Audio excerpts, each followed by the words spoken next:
I have a question for you. What are the 10 activities, physical activities, that you feel you'd still want to do when you're 80 years old? What are 10 things that you feel would be important to you when you're 80 years old? How do you think you're going to achieve or still be able to maintain that if you're in your 40s now, for example? Stay tuned, and I'm going to tell you how we're going to look at that, and we're going to reverse engineer.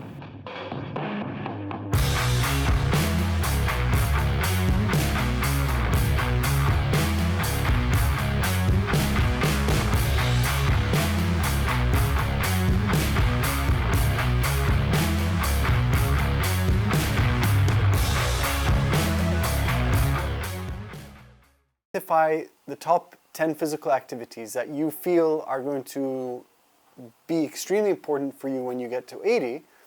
And from there, we're going to reverse engineer what you should be doing now in your 40s, for example, for you to be able to maintain that when you're 80 years old. A bit of science and a bit of math into this, and we can reverse engineer that to kind of see that if you're at X now, what is it going to look like when you're 80 years old, 40 years down the line, let's say. And I do want you to grab a pen and paper and start writing down what those tasks are. The basics of what those movements are things like being able to walk for 10 minutes or 20 minutes, walking upstairs, carrying groceries. All of these are basic functionalities when you're 80 years old. If you lose that ability, you're going to have to rely on other people around you, which means that you're going to become a burden for the people around you. So if we identify those 10 tasks, and they could be 15, they could be 20 for other people, they could be 5. We need to kind of look back or reverse engineer that to how are we training now, and how is that going to add value to when we're 80 years old. So one of the most basic examples of a basic functionality, and my parents, like I've talked about in previous videos, have gone through a bit of difficulty the last year. And going up a flight of stairs, for example, was a big challenge. How do I make sure that when I'm in my 40s that I'm training so when I'm 80 years old, I'm still able to go up, let's say, 4 flights of stairs in under 2 minutes. So it's given us a quantitative number that we need to work towards. So now most of you watching, if you're in your 30s, 20s, or 40s, whatever it is, you're probably going to be able to go up those flight of stairs within a few seconds, all right? But the reality is, as we diminish, as our capacity decreases over time, that task is going to become more difficult. And the way I've categorized them, and I'll tell you at the end of the video what my 10 activities are, but I'm going to list down 10 that I feel are maybe the more generic ones that people kind of have to keep in the back of their minds when they're training, and understand the importance of how we train for a purpose, and understand the actual numbers of where we are now and what's going to happen when we're 80 years old. And I'm just using 80 as a number. Some people might live to 90, maybe 100, who knows.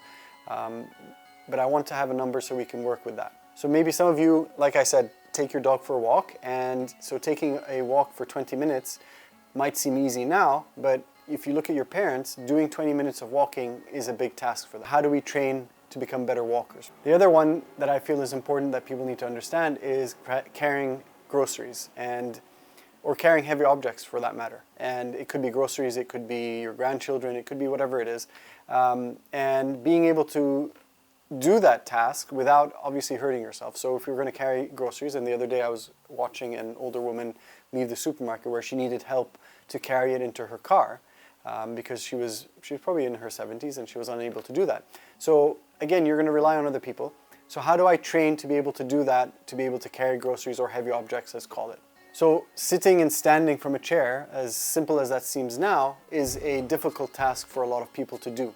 Understanding the simplicity, or even going to the bathroom, sitting on the toilet and getting up of it, if you need help doing that, it becomes problematic for you now and in the future as well. If you have grandchildren, or if that's part of your life, and you want to pick up a grandchild off the floor or from a crib, it's no easy task when you're in your 80s. And again, think of older people around you. How easy or impossible would that task be? So what do I need to do now to be able to do that in my 80s? So lifting anything from maybe shoulders to overhead, going overhead if I'm wanting to travel, let's say if I'm in my 80s and I want to travel on my own, I need to have the ability, obviously, to carry my suitcases, but I also need the ability to carry heavy objects overhead, to put it maybe into the overhead bin in the airplane, or move my bags around. So I need to have the ability to do that as well. Those are in general the ones that I feel were critical to everyday living. And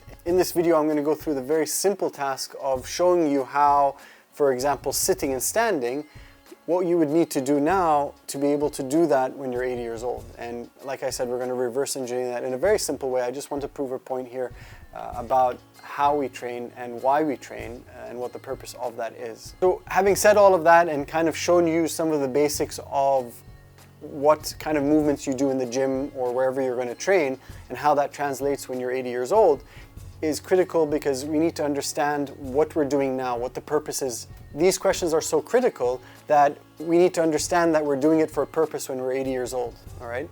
The majority of your work, 70–80% of it, should have a purpose in terms of living a longer life, if that's your priority. But for the people out there that are looking to improve their health or live a better quality life in their older ages, then they need to be looking at the movements they're doing now and seeing how that translates into their older life.